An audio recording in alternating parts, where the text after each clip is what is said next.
पीले दांत वाली बहू। रंजना कभी ब्रश नहीं करती थी। उसे कितनी बार उसके माँ बाप ने डांटा, लेकिन उसका कोई असर उस पर होता ही नहीं था, जिस कारण से उसके दांत पीले पीले हो जाते हैं। शादी के बाद अरे बहू, वैसे तो तुझ में कोई कमी नहीं है, पर तेरे दांत इतने पीले कैसे हैं बेटा? कैसे मतलब? कोई सर्जरी थोड़ी ना कराई है। वो तो क्या नाम, मैं ब्रश नहीं करती थी तो पीले हो गए। अब क्या करूं? आप कहें तो लाल करवा लूं या फिर काले? यार ये क्या है, क्यों माँ से लड़ रही हो? लड़ रही हूँ? अरे मैं लड़ रही हूँ या ये बोल रही है कि दांत पीले हैं, पीले। अरे तपस्या थोड़ी ना की है इन्हें पीले करने के लिए। बकायदा ब्रश नहीं किया है 20 साल तक, तब जाकर। छी, कैसी बात कर रही हो? ये उस वक्त तो पीले नहीं थे जब हम लोग तुम्हें देखने आए थे। अरे तब साफ करवा लिया होगा डेंटिस्ट के पास जाकर। अब देखो कैसे पीले पीले लग रहे हैं। रंजना सास की तरफ गुस्से से देखती है। फिर शुरू हो गई पीले पीले पीले। अरे पीले तो तब भी थे जब मेरे हाथ का रसगुल्ला उड़ा उड़ा कर खा रही थी और बोल रही थी, लड़की नहीं गुणों का खजाना दे रहे भाई साहब। खैर अब वो लोग करते भी तो क्या करते, पीले दांत वाली बहू पल्ले पड़ी थी तो झेलना तो था ही। एक दिन कीर्तन में रंजना गाना गा रही थी। अरे कमला बहन, माँ का द्वार है, यहाँ तो सब शुद्ध होकर आते हैं, फिर अपनी बहू को ब्रश भी नहीं करवाती तुम। दूर से पीले पीले दांत भक्ति में बाधा उत्पन्न कर रहे हैं। अरे कोई 2 साल के बच्चे थोड़ी ना लेकर आई हूँ मैं बहू बनाकर। अच्छी खासी लड़की है, अरे कैसे करवाऊं ब्रश? ये तो उसे खुद करना चाहिए ना। अब माँ बाप तो इसके जैसे तैसे निपटा दिए, ये नहीं सोचा कि सास कैसे संभालेगी।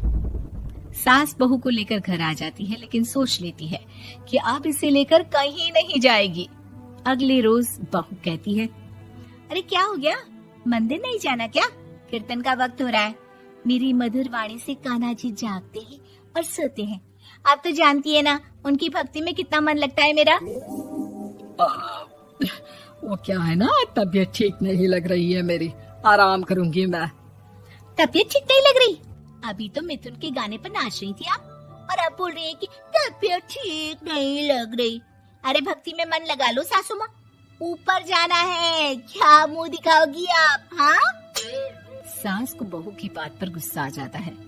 मैं क्या मुंह दिखाऊंगी, इसकी चिंता तो ना कर, समझी? अपने मुंह की चिंता कर, जो ये पीले पीले दांत लेकर हर जगह पहुंच जाती है। पता है लोग कितना मजाक बनाते हैं। ना जी ना, मैं नहीं जाना कहीं तेरे साथ। तो ये बात है। कोई ना, मत जाओ, मैं अपने कमरे में ही बैठकर भक्ति कर लूंगी। ऊपर वाला दांत थोड़ी ना देखता है, मन देखता है, भावना देखता है।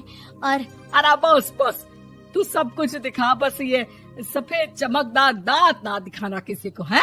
जा यहाँ से। बहू को सास की बात का कोई फर्क नहीं पड़ता, वो तो जैसी थी वैसी ही रह जाती है। सुबह नहाकर किचन में खाना बनाना, फिर खाना खाना, कीर्तन भजन करना और सो जाना।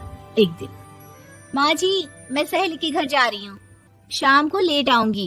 हाँ, तो जाना, मैंने कौन सा तेरी आरती करनी है घर पर बैठकर। रंजना सहेली के घर जाती है, जहाँ वो पार्टी में जाने की तैयारी कर रही होती है। अरे शिखा, कहाँ जाने की तैयारी कर रही है? मैं गलत वक्त पर आ गई क्या? अरे नहीं यार, उल्टा सही वक्त पर आई है। मैंने ये साड़ी और ज्वेलरी निकाली है यार, शाम को इनके ऑफिस की एक पार्टी में जाना है। बताना कैसा लग रहा है ये सब? नहीं यार, इस ड्रेस के साथ तो वो वाली ज्वेलरी अच्छी लगेगी। हाँ सही बोल रही है, मैंने ध्यान ही नहीं दिया। वैसे तो हमेशा से मस्त फैशन सेंस रखती है। तो बड़ा जाती होगी ना पति के साथ पार्टी में।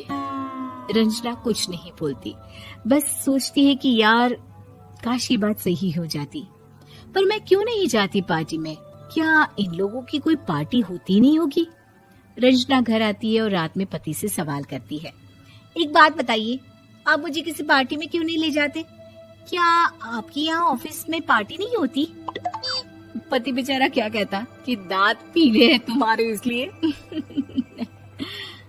अरे कोई पार्टी होती नहीं हम लोगों के ऑफिस में, तो कहाँ से लेकर जाऊं?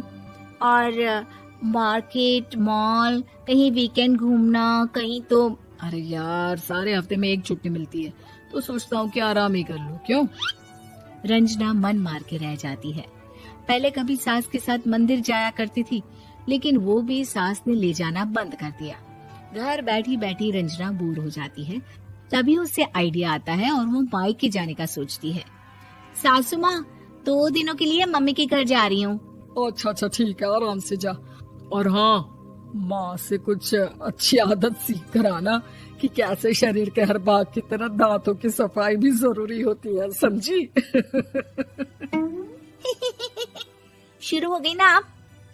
वो लोग आपकी तरह नहीं है कि छोटी छोटी बात का बतंगड़ बना दे। उन लोगों के लिए मैं मायने रखती हूँ, ना कि मेरे पीले पीले दांत। रंजना माँ को बिना बताए उन लोगों को सरप्राइज देती है, लेकिन जैसे ही वो दरवाजे पर पहुँचती है, अंदर देखती है कि घर वाले कहीं जा रहे होते हैं। अब माँ, काश रंजना दीदी के दांतों वाली प्रॉब्लम नहीं होती, तो वो भी हम लोगों के साथ चलती ना बुआ जी की बेटी की शादी में। हाँ बेटा, लेकिन अब उसे कौन समझाए कि उसको उसके पीले दांत नहीं दिखते, लेकिन उसके आसपास के लोगों को कितना एम्बैरेसिंग फील कराते हैं। मुझे तो कितनी बार उसके स्कूल की टीचर ने शिकायत की कि उसके साथ कोई लड़की बैठना भी नहीं चाहती, और ना ही कॉलेज में कोई उससे बात करना चाहता था। लेकिन पता नहीं क्यों उसे ये बात समझ में ही नहीं आती। कोई कमी नहीं है उस लड़की में, बस यही कि दांत पीले हैं। वो तो भला हो जीजा जी और उनकी माँ का, जो दीदी को जैसी है वैसे ही रखा हुआ है। रंजना को अपने घर वालों की बात सुनकर बहुत दुख होता है। वो सोचती है कि वो क्या करे, लेकिन फिर वो सीधा डेंटिस्ट के पास जाती है, अपने दांत चमकाती है और कसम खाती है कि वो रोज ब्रश करेगी। अरे क्या हो गया? तुम तो 2 दिनों के लिए गई थी ना, पर कोई ना, अच्छा है, चलो आ गई तो।